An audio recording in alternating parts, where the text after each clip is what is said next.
Hello guys, welcome. Keep calm and let's understand electroslag welding. This is the picture of electroslag welding. Electroslag welding is a type of welding where fusion of base metal and filler metal takes place vertically by resistance heating or joule heating of molten slag. Unlike other welding processes, it is not an arc process. Heat used is generated through arc. Only the process is initiated by an arc that melts the granulated parts.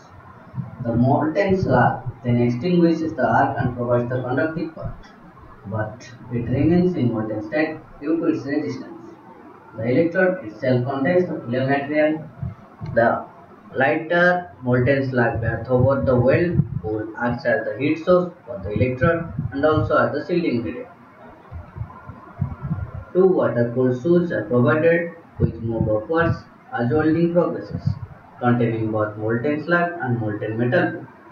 The suits have concave shaped contact surfaces to provide reinforcement. As they move up, solidified weld deposit gets exposed with a fine layer of slag. Flux is added at intervals to compensate this consumption. ESW, a vertical welding process. Let's understand through an application in ship industry. Say a ship which has been fabricated in this fashion, block by block. Say two blocks like this, they are going to be fabricated. Granulated flux is powdered there and when the arc gets striken, it melts into slag. Now for confining the slag as well as molten metal, we have two copper plates called suits. They moved up as the welding progresses. Engineering difficulties.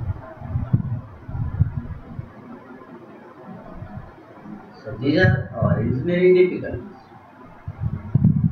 Now the features. Weld blades ranging in thickness from about 19 to 460 mm. It is only for vertical position welding. Once started, it continues to completion, that is a single pass welding process irrespective of plate thickness. Very high deposition rates can be achieved with ESW because of even distributed out heat across the thickness, no angular distortion of plates results. Molten slag bath over the weld pool acts both as the heat source as well as shielding medium. A progressive solidification takes place from bottom upwards and always there is a molten metal pool over the solidifying weld metal. Since the process is automated, the skilled workers are not required. Two types of electroslag welding. Non-consumable electrode, consumable guide extending down to the molten slag.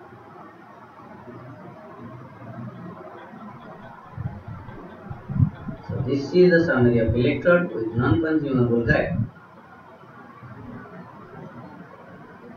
Same, shoes move vertically up. We have already discussed about electrode with consumable guide. Metal deposition is from both electrode and the consumable guide. The consumable guide provides approximately 5 to 15% of the filler material. In this method, non-sliding shoes are used.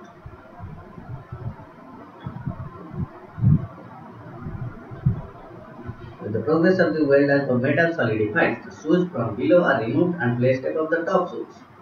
The process is repeated till the completion of the weld. This method can be used to weld sections of virtually unlimited thickness. Power supply. These are the important parameters. Form factor. So we will see what is the form factor. Here is the summary.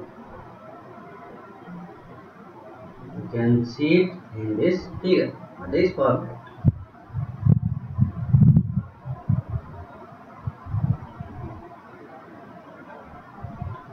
A high form factor weld deposit tends to solidity with grains meeting at acute angle. In case of low form factor, grains meet at an obtuse angle.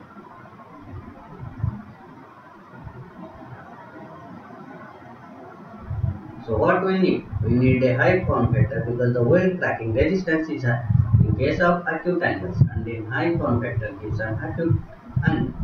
What is high form factor? Higher width, lesser depth. That means we should be able to maintain a lesser depth of weld That means it is preferable to have a wider root here so that you can make this width to depth ratio higher. These are the effects of welding current, welding voltage.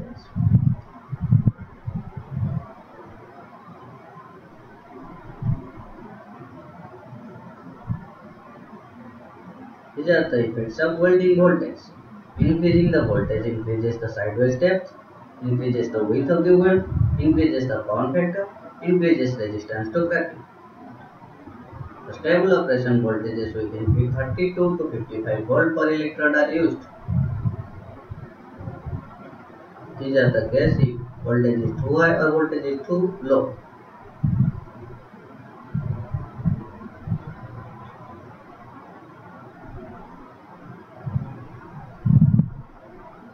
These are the effects of electrode extension.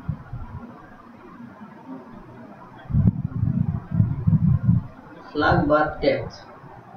The minimum slag bar depth is necessary to ensure electrode immersion melting beneath the surface. A shallow bath will cause slag splitting and surface acid. Two large slag baths depth provide these following effects. Optimum slag bar is about 40 mm, may vary between 25 mm to 50 mm.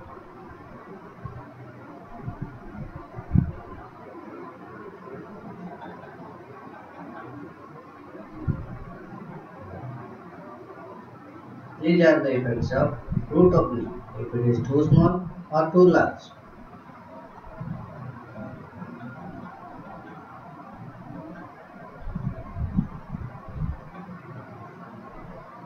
Oscillation of electrode is generally carried out horizontally across the thickness. It distributes the heat and thus helps to obtain better edge fusion. This is the picture. Thanks for your lesson.